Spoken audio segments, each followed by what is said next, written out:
Bonjour à tous et bienvenue sur OP Store. Cette semaine, on va parler d'une variante du Saiga 12 de chez Tokyo Marui. Alors oui, on a déjà fait une vidéo sur la version longue, mais aujourd'hui on avait envie de vous présenter sa petite sœur, la version Short Barrel Shotgun.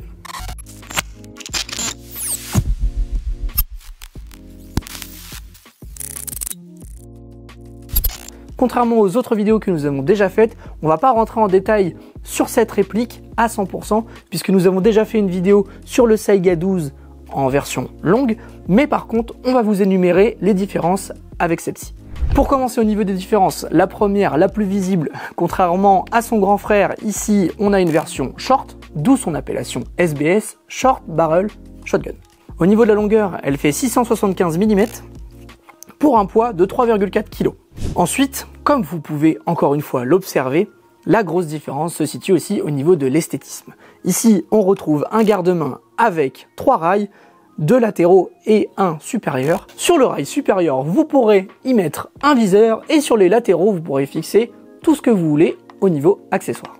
Juste devant, on retrouve un canon très court avec un pas de vis de 23 mm CW. Allons à l'autre extrémité de la réplique. Juste ici, on retrouve une crosse type M4 avec son tube lui aussi type M4. Juste ici, on retrouve une poignée pistolet type A2, complètement différent des versions russes. Et bien sûr, pour finir, juste ici, nous avons le chargeur étendu 90 billes. Continuons sur le chargeur. Et juste ici, on retrouve le petit témoin affichant la température de votre chargeur. Pour l'alimentation en gaz, comme d'habitude, au niveau du talon de charge. De l'autre côté, on retrouve un rail vous permettant de fixer tous les viseurs type AK.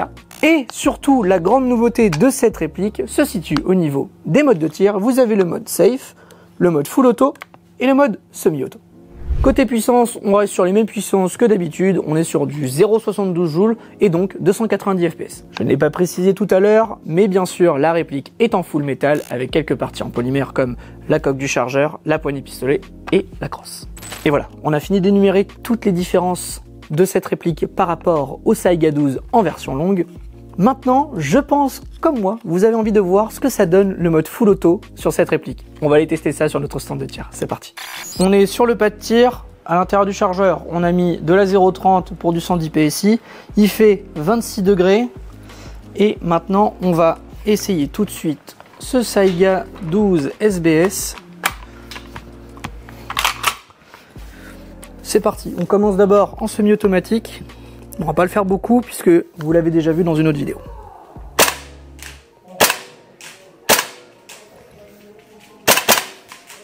Vous voyez, hein, ça va dans le fond, c'est impeccable.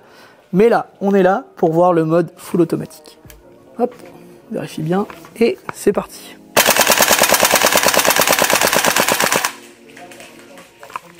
Bah putain, ça marche bien. On se retrouve pour le bilan du Saiga SBS. Écoutez, comme vous avez pu le voir sur la vidéo, nous on a été extrêmement choqués du mode full auto, très clairement.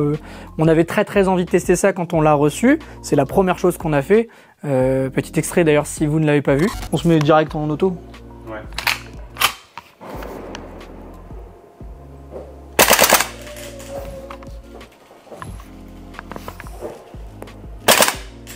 Oh bah, attends, viens.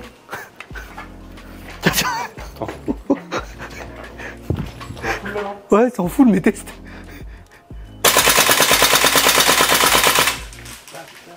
Donc voilà, vous avez pu voir qu'on est assez choqué et en même temps très content.